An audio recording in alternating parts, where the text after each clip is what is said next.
पवन सिंह का नया गाना। नमस्कार दोस्तों, आप देख रहे हैं हमारा पवन सिंह चैनल।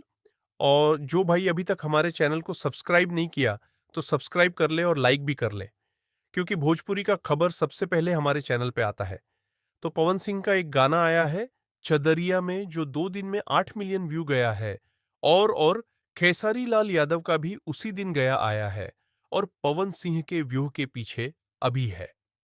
हम आपको बता दें, खेसारी लाल का जो गाना आया है उसे पर 5 को कॉल रेट किया गया है। फिर भी पवन सिंह का इतना भी नहीं आ पाया है। तो इसमें क्या कहा जा सकता है कि पवन सिंह के ज्यादा फंस है या खेसारी लाल यादव के? क्योंकि खेसारी लाल यादव के उसी दिन गाना आया था जिस दिन पवन सिंह का आया था।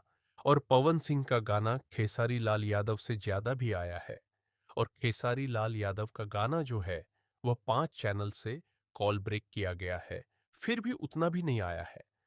आप स्क्रीन पर देख सकते हैं ना, हम आपको बता दें, पवन सिंह का जो गाना है वह खेसारी लाल यादव के गाने से अच्छा और बजाने वाला गाना है। तो आप लोग पवन सिंह के फैंस हैं तो हमारे चैनल को लाइक और सब्सक्राइब जरूर करें।